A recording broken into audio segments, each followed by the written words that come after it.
two major political parties, the NDC and the MPP, are winding down their campaigns with final rallies in the Greater Accra region.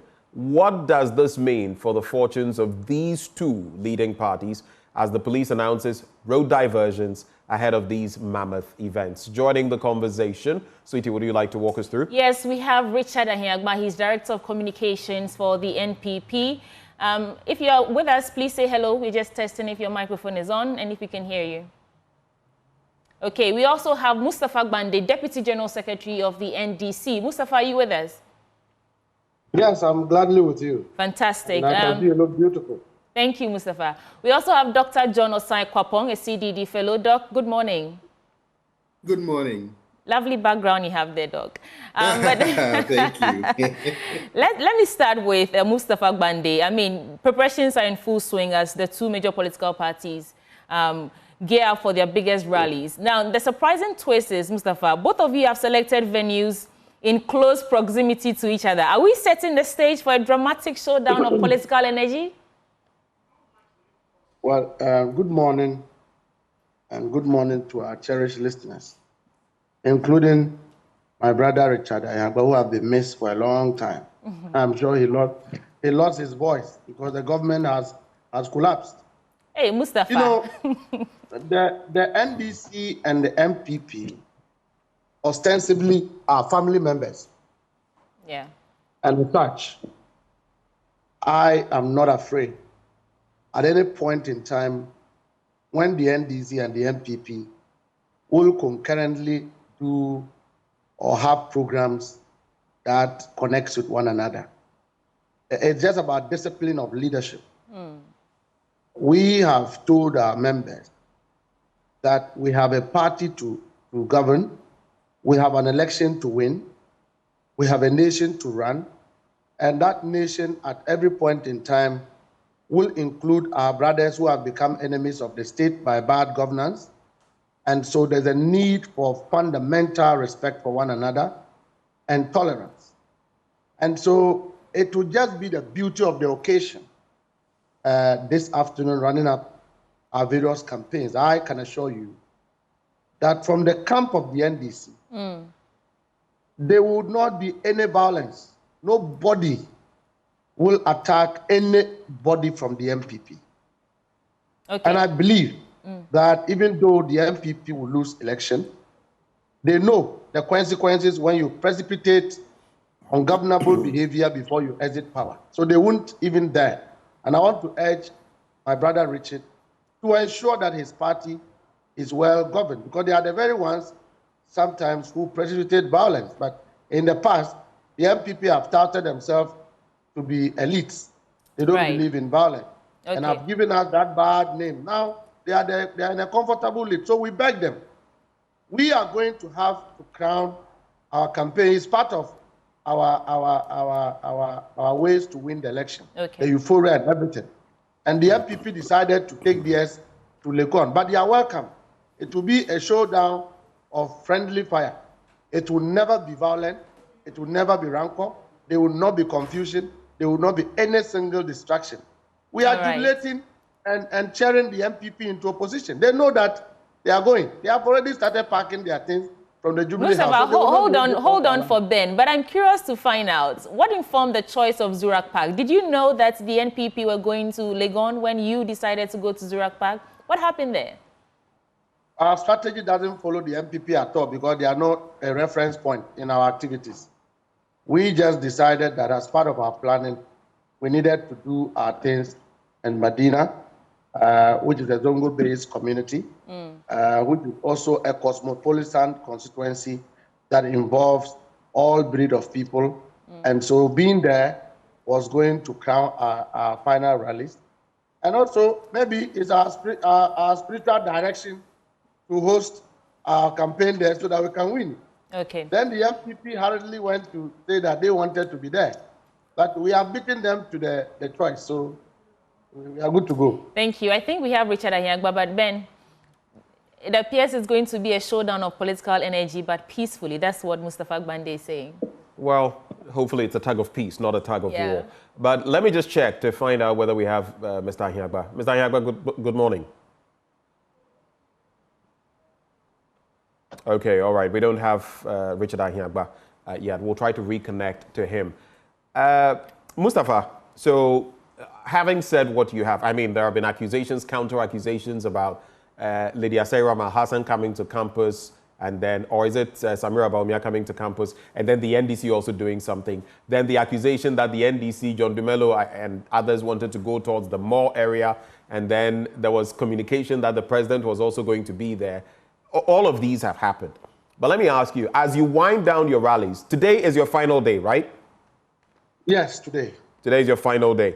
So by close of day, all rallies by the NDC would have ended. We know you're going to be in the Greater Accra region. What can we expect in this region as you cap off your rallies? You should expect a final statement, most importantly of peace, from His Excellency John Dramani Mahama. But the NDC believe that we would win this election meritoriously by the people of Ghana, and that there's a need to keep the atmosphere to contain all Ghanaians. And so, first and foremost, our priority is that the election will be peaceful. You should expect His Excellency John Dramani Mahama and leadership to also speak about violence and political fraudulency, using thuggery and monetization, sharing of money, printing of fake ballot papers, and all of you, that will encourage the MPP to shun that strategy because it's outmoded. We're at a point in time when our work should speak for us. Ghanaians are very discerning. In the last 8 years, if they have done their work well, they shouldn't be printing fake ballot papers. They shouldn't be preparing thuggery. They shouldn't be sharing broad day money. Agako, you have spoken against monetization a number of times. The MPP is in the news for the very bad reasons of the same offense. They are sharing money as if Ghanaians don't have a problem. And the NDC has never shared money, right?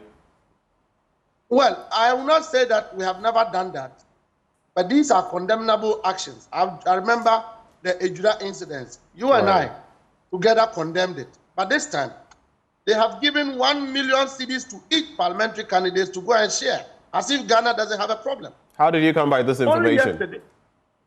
Come again, please. How did you come by this information? Where's your proof to back it up? Ahiagbah will confirm. Only yesterday or 2 days I ago, I doubt he will. They were paying accumulated 1 year arrears of nurses trainees. And the question is that these are people who have told you and I in the last 7 years, but they are the ones who are paying nurses trainee allowance. Why are they paying accumulation? And I've said on your show, that the MPP have not been able to pay nurses trainee allowances. They deny. Now they are paying it. Ahiagbah will have to confirm on that one also. Now, you should also be expecting a final cap on the big agenda. The big agenda, which is our developmental agenda.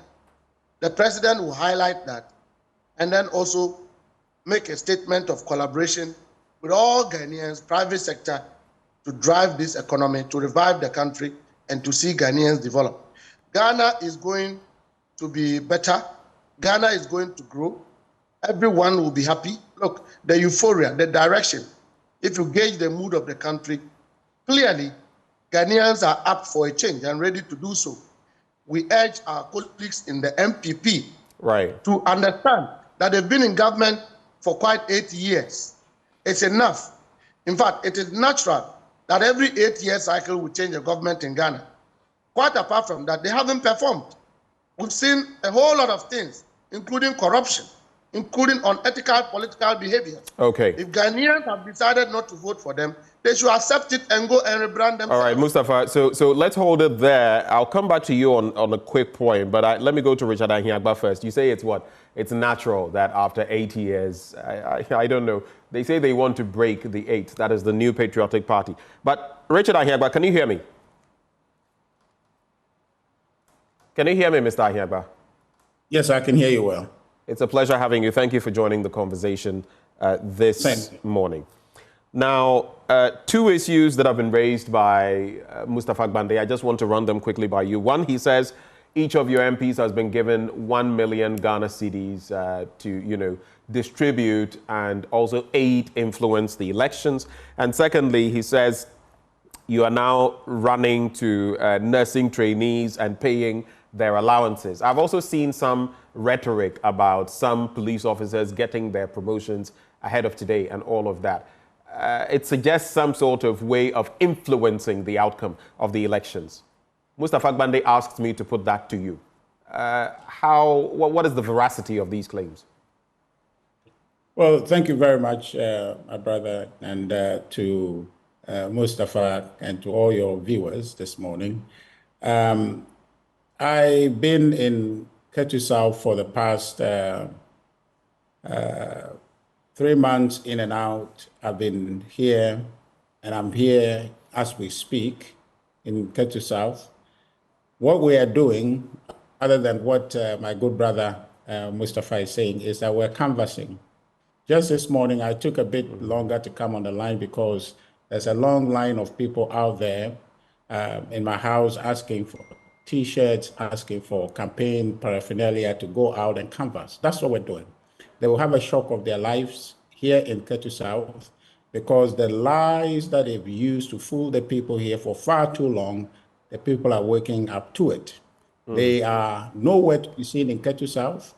You don't see them canvassing anywhere since we started telling the people the truth. Their hope here is that somehow the people will vote for them, but we are on to their tricks, and that's not going to happen again this time. So, Mustafa, it is not natural that somebody will just vote for a political party who will not serve their interests. The people are waking up to the responsibility they have and to the privilege they have to select who can serve them the best, and they are willing to make a choice this time for their own good and not for the good of any political party. So you can tickle yourselves and be excited and forget the Volta Region to be a given for you. On election day, you'll see that things are not going to be the same as you've always had it. Richard, are you saying that the MPP is winning Ketu South? There's going to be a post of result on election day if the numbers come together as quickly as we expect on the 7th. They are going to see a different look in the Ketu South and largely in Volta Region that they've never seen before. A quick one on the ballot papers. The EC has had to recall, in fact, we've had some situations which has led to special voting. As far as I remember, I've never heard of special voting extending to another day. But for the first time, special voting in the eastern and western regions being commuted for another day, which is actually today. But Mustafa Agbande made a claim about fake ballots, fake ballot papers, among others. And I want to find out from you, as far as you are concerned, do you have any worries about that situation when it comes to ballot papers? I'm sure you also saw that the spokesperson for the Bawumia campaign, Dennis Miracles Abwaji, posted some ballots a few days ago, which he deleted. He came on my show and said that those were sample ballots and all that, and that on election day proper, he will post others again. Do you have any concerns with these?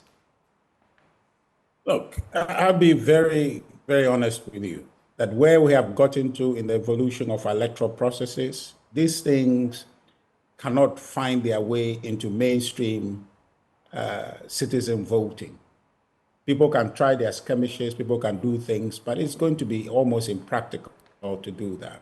What I think we should focus on is how vigilant we can be at the polling station, where in broad daylight, in open space, where citizens are going out there, one person after another, casting their ballots and putting in the box and the glare view of everyone. That should be our focus. We need to be vigilant on election day.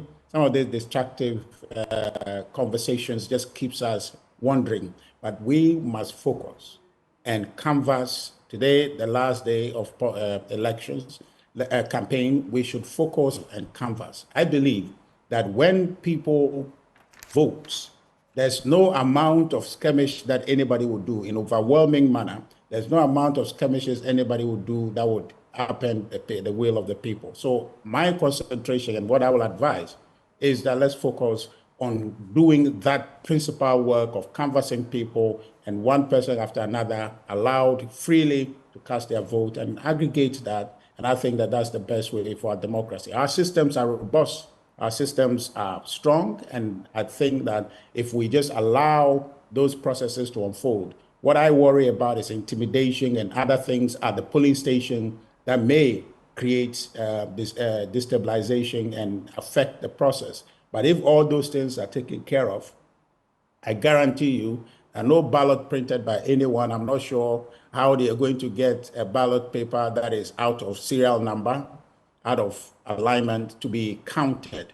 And if people are vigilant, the agents are vigilant at the polling stations, those things cannot pass. And so we should just focus and allow the process to unfold. In that manner, our democracy would win the day, and the New Patriotic Party will be the victorious party on December 7th, Richard, or whenever time before I let go on this batch of my questions and Sweetie Abachi comes in, I'm just curious. You talk about some nice things and no intimidation and all of that. I find it interesting that you're bringing that up. But I want to go back. You did not answer my question when I made mention of Dennis Miracles Abwaji posting ballots on his page, which later he deleted. Some have said, and I feel that is irresponsible. Now, and reprehensible, I might add, especially with the context and the tenor of our elections. He says he's going to do it again come the 7th of this month. I'm putting it to you, asking, do you think posting such things with ballots, serial numbers, sample or not, is responsible? And is it something, because the other people could also do same. Should we refrain from that to avoid inflaming passions?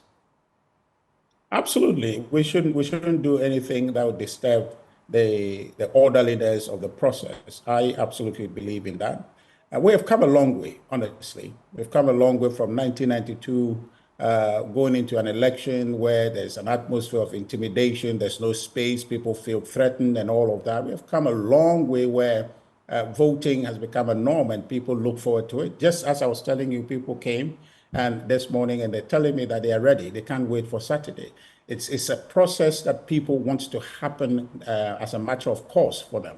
They feel that they are in charge. And what message we've been putting out is that the power to select or elect anybody to lead this country rests with them, rich, poor, or whatever. You have the power. And so they are realizing the inherent power of their thumb. And I think that nobody should do anything to undermine that process so that our country can continue to go on. Our country can continue to develop. We have a lot of things to worry about, and people should not make the process of selecting who can solve our problem become the problem. We must focus and do the right thing. So such things I would discourage. I would ask that people should just focus. Our business in this election is that let the people know what we have done, what we will do, which is fantastic. What we plan to do with Dr. Mahmoud Bawumia is something that will transform Ghana. Let's focus on that. And I tell you that because we are going to win, because our victory is coming, we should not be seen doing anything that will make that victory questionable, that will mar the beauty of it, and that will mar the historicity of it. So we should focus and do the right thing. Such things should not be encouraged. Mr. Ahiagbah, Sweetie Abachi here. So, I mean, you're crowning all your campaigning activities today in Medina or Legon, I think, for the NPP. What are the objectives you hope to achieve at the end of today? Although both of you, that is the NDC and NPP, have selected venues in close proximity to each other, Bande just said that it would be a very peaceful showdown of political energy. What intentions do you hope to achieve at the end of the day? And do you have any concerns about the proximity? Well, thank you very much. I want to agree with my brother Mustafa. Ultimately, I think the democratic culture in our country is cementing, or more or less has cemented, and people know that these things are occasion for people to represent their parties, and it shouldn't be about anything other than that. The proximity, interesting, but ultimately, I think that we can be civil enough to use the space and not create any chaos for ourselves and therefore disturb the peace of the country. I believe we're going today to crown and conclude our campaign by letting Ghanaians know that it is possible that all these difficulties that face us as a country, it is possible to overcome them. With a set of policies that has been proposed in our manifesto, it is possible to surmount these challenges, and indeed we will. And so that's really the atmosphere that is going to be there. There's going to be fanfare. There's going to be messages that reinforces the history, the performance of the New Patriotic Party, who we are, what we intend to do, what we have done. And in that atmosphere, I appeal to Ghanaians to vote for us massively, for our parliamentary candidate, and for His Excellency Dr. Mahmoud Bawumia to take Ghana on this trajectory of growth and economic revival. We'll go to Dr. John Osai-Kwapong briefly, but in the face of everything that's been discussed and all the issues that have come to light in the lead up to the December 7th elections, I'm curious to find out how confident are you in the EC, the Electoral Commission's ability to deliver free, fair, credible elections in 2 days? On a scale of 1 to 10, what is your confidence level in the Electoral Commission?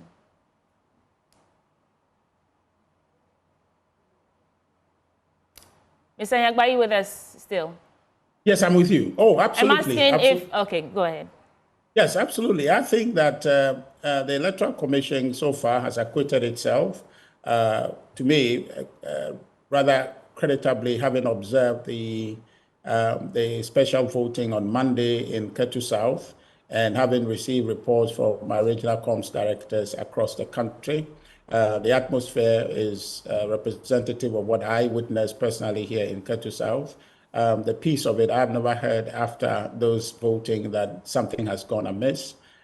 So I am hopeful that the same atmosphere will play out on Saturday. And to that extent, I think that we commend the EC and have them, focus and do this as the law directs and not veer into spaces where they are not mandated to be to create any problem for the system.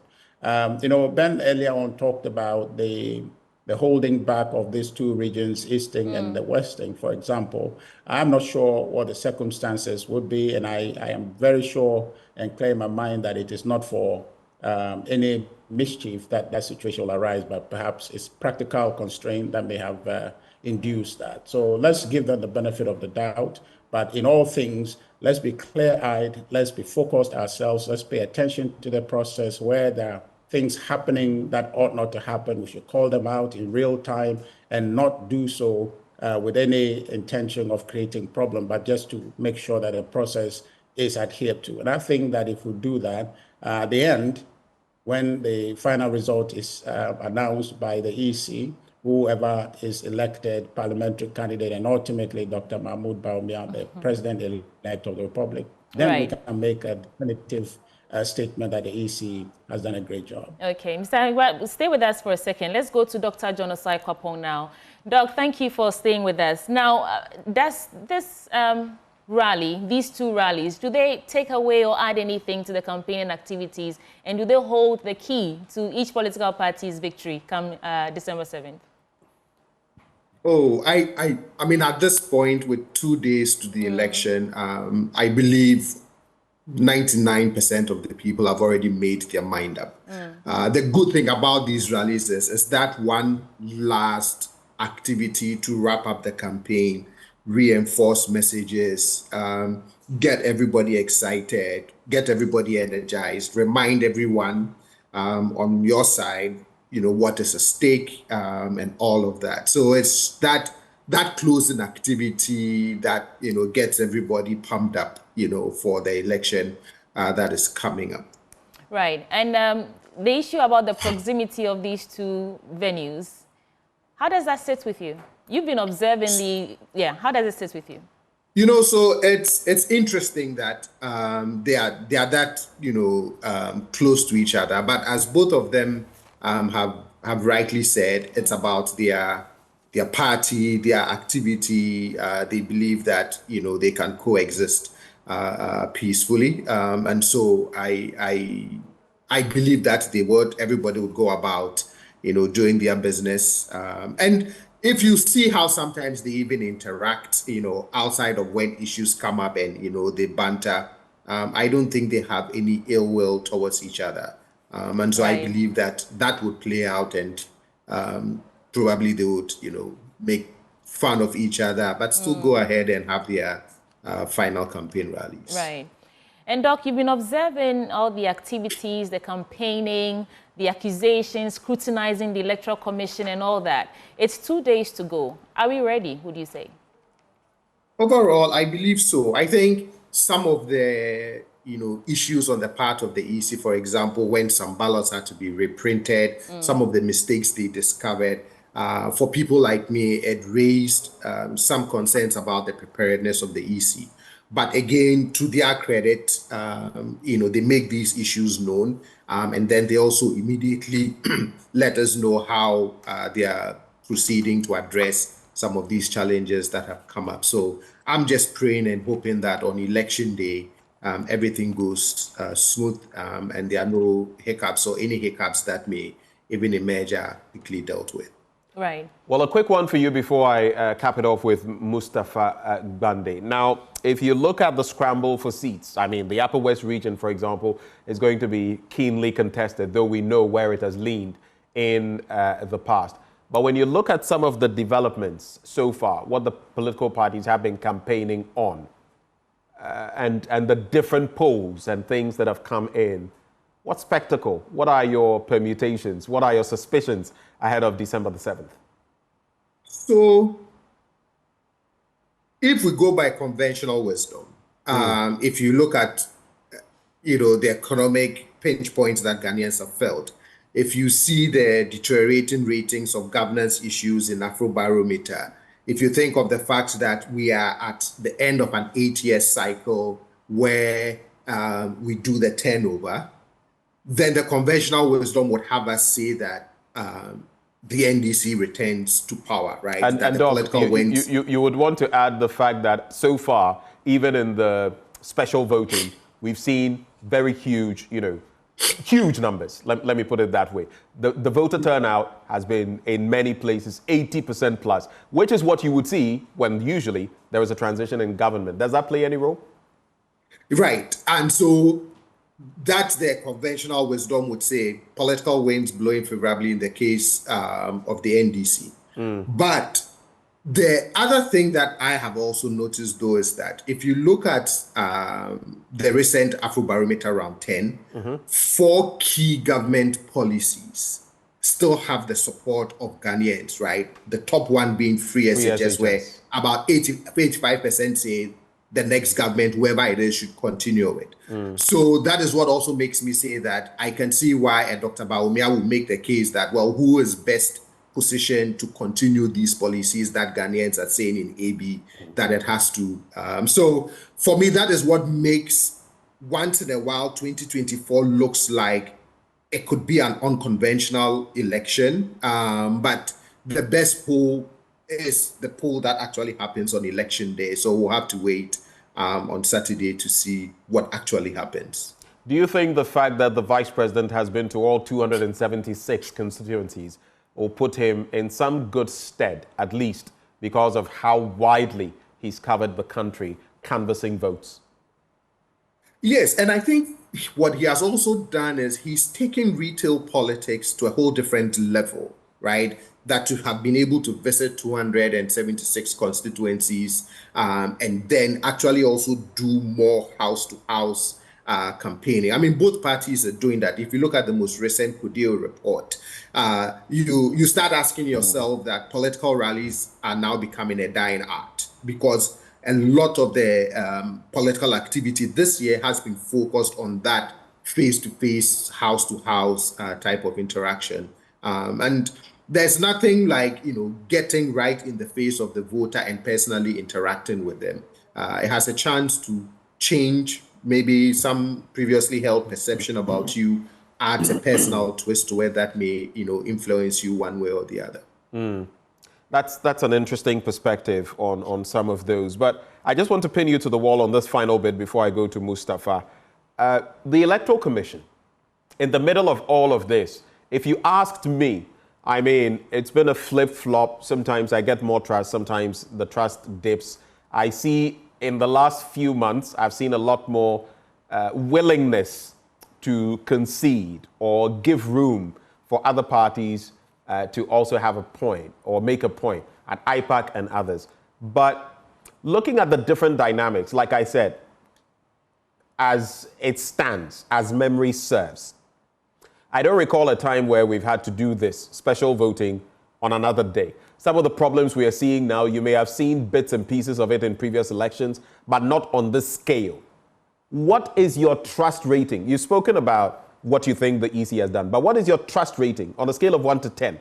How much do you trust Ghana's Electoral Commission to deliver free, fair, transparent, credible elections on D-Day? I would say a 7. A 7. Right? And I would say a 7 because despite all of the mistakes that we have seen or some of the challenges that have cropped up, I'm always an eternal optimist. I like to appeal to the better angels in people. So I would want to say that, look, we've seen these mistakes on scales that sometimes we've never seen, but you've also come out to address them. And I still want to hope against all hope that these have been fixed, that on election day, we won't run into all of these issues again. So that for me is why I would give them, a 7 out of 10 rating, because yes, I'm hoping for the best, but because of some of the things that we have seen, keeping that 3 till we get through Saturday, and then I'll decide what to do with the remaining 3 points. All right, so you're an optimist, and that's why you're doing that. Mustafa, so I asked about what you were going to be doing, final spots in the Greater Accra region you would be targeting. There are some hot spots, keenly contested constituencies as well. In the last election, you broke a certain cycle as a party. You won the Greater Accra region, but you did not win the election. This was the first time since 1992 that this had happened. Whenever a party has won the Greater Accra region, they've gone on to win. Are you winning the Greater Accra region? What's the strategy, and by what percentage? What are you looking at? Well, I think that this is like setting exams and giving me the questions, the answers at the same time. Look, you don't need a prophet to tell you what is going to happen in Greater Accra. Really? Because the spillover of bad governance, the spillover of heightened corruption, the spillover of economic mismanagement, the spillover of hardship sits at the heart of Greater Accra. That is where we all come from. We are from the villages and we are in Accra. So when you are hard-pressed, it spills over onto the rural areas. And so it is Greater Accra that we've really seen breadwinners going through hardship, tough time. And they are going to decide the direction of this government. In 2020, we still stand by the fact that the NDC was not resolute, much prepared for that election. Even though we won, they rigged it from us. That is why today you are seeing us expose every single thing the Electoral Commission, the MPP have sought to do, including printing of fake ballot papers. As we speak, their only outstanding strategy is to use some of the media outlets to declare wrongful results. But we have put adequate surveillance on standby to clamp down on that. Beyond this, before you go on, you've made mention of 2 things. You must just clarify for me. You say the last election, the NDC would have won if not for rigging. The matter went to court and you lost. So I don't know about that claim of rigging. But the second bit, you say the printing of fake ballot papers. Which papers are you referring to? Because any papers that have been compromised have been burnt so far. Do you know of anything else? No, this one is not from EC. This one is machinated by the MPP, the Jubilee House, and a printing house called Smart Line. We have to be careful with these. Do you have evidence to that effect? I have evidence, yes. Where is your evidence? Because the following day after we bested them, in fact, at night when we bested them, one Lieutenant Colonel Kwachi from Jubilee House was the one who used the military to escort the pickup. Subsequently in the morning, the place was under the protection of Operation Camlife. Full armed 2 pickups of the Ghana Armed Forces deployed from the Jubilee House. And my brother Richard Ahiagbah knows that. We also bested a group of them at the Caprice area, Newtown, where private companies... I have seen some videos, but what happened? I've seen some videos of ballots in pickup vehicles and all of that. But you're saying that was you're saying that was not from the Electoral Commission. It was from where? The MPP? Yes, it was a private company through the MPP and the Jubilee House machination doing that. So at this point, I wouldn't say Electoral Commission is involved, because the Electoral Commission has handed over the details of serial numbers of the pink sheet, the ballot papers that have been printed. So again, they had what we call reverse engineering, which they have printed a fake version of the original ballot papers, including the Electoral Commission's voter register. So it is a beginning of ballot stuffing. But indeed, let me assure the NDC that the MPP, that the NDC today, with our own security, with intelligence agencies, with collaboration from other security agencies, we are foolproof to ensure and to assist the election to be very transparent. Hold for me. Richard Ahiagbah, this is a very serious allegation, yes. And I saw some of those pickup vehicles, videos of those. What is your reaction to this? Let me just sneak in that we've also been live on Joy Prime, in fact, Prime Morning.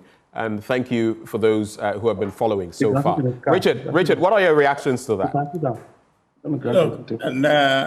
Thank you. But you see, there was a point made. Let me start from there about this whole turnout thing, which you rationalize with the evidence of some imminent transition.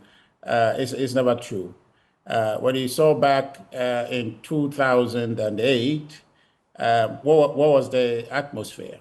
But for some lapses in terms of our own internal organizations and mobilization, that election had been won one touch by His Excellency Nana Addo Dankwa Akufo-Addo at that time.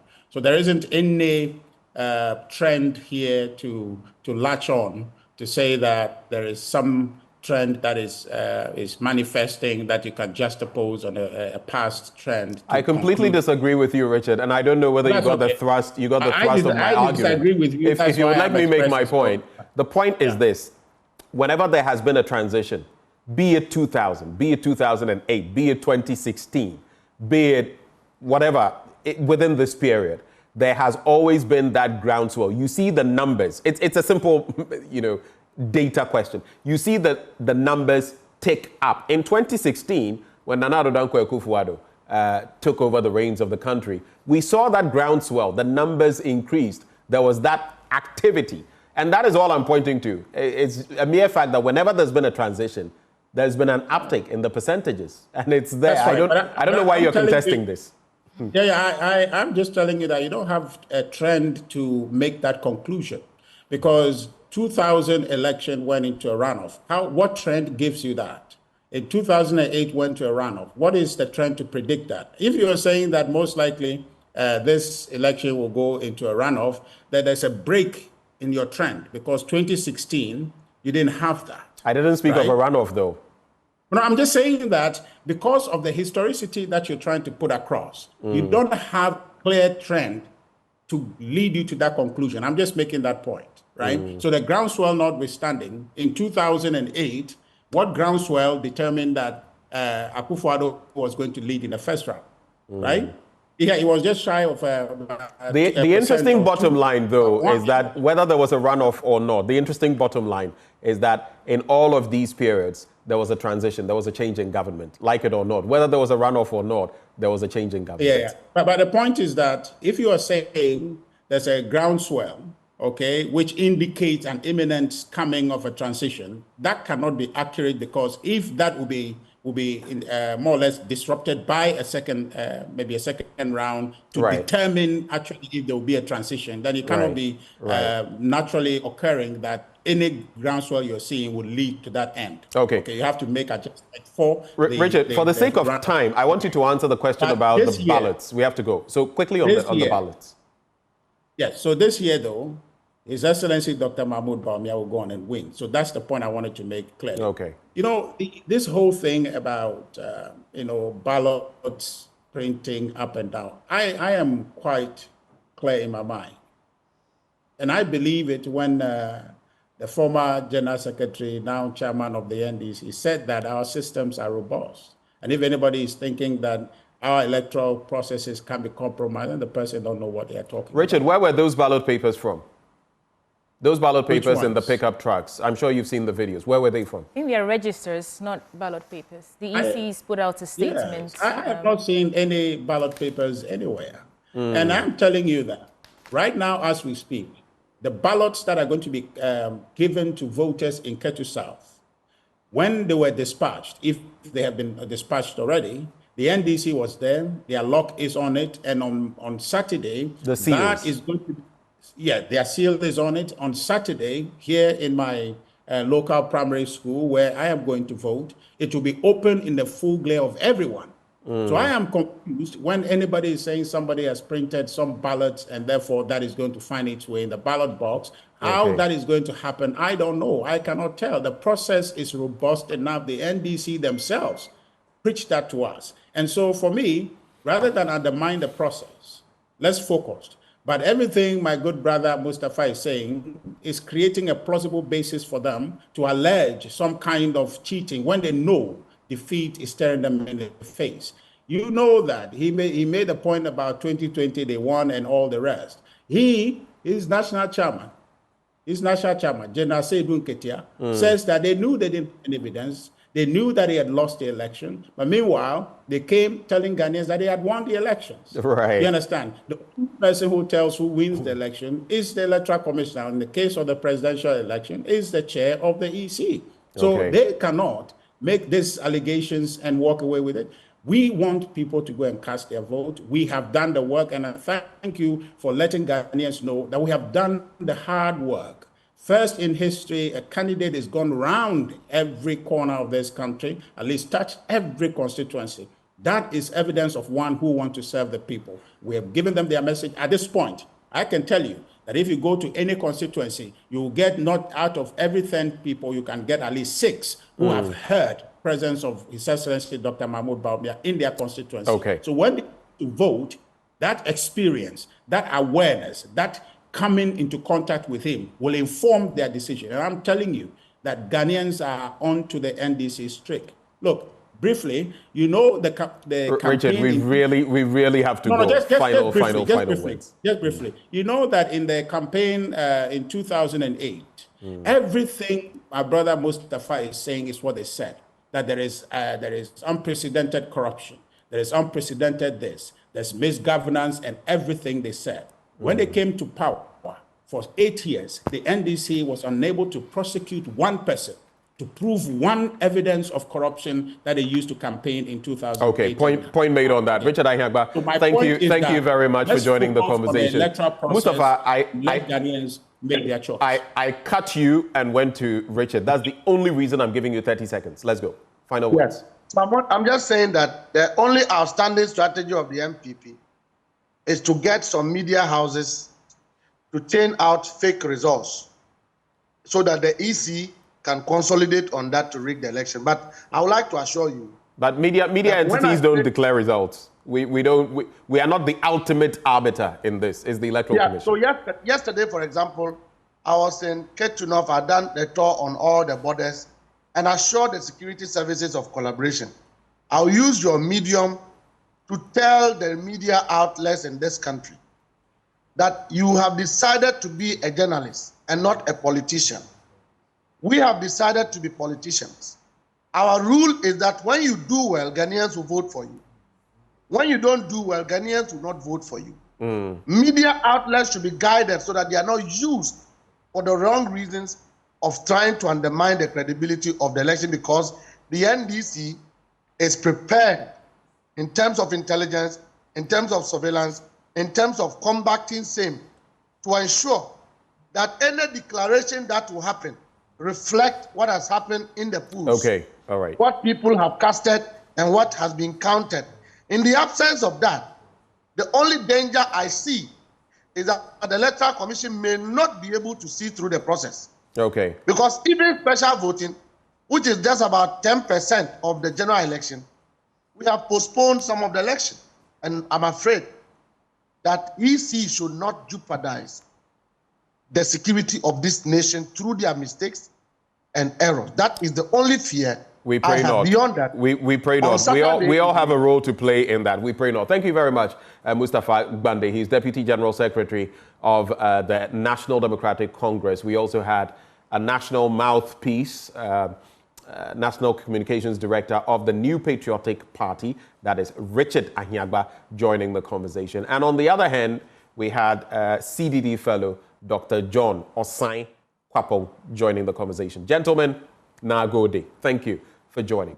Before we take a breather... Then before we go, it's important that we put out what the Electoral Commission is saying in regards to that video that's circulating on social media. I mean, we are waging war on misinformation and disinformation. So I want to tell you what the Electoral Commission is saying.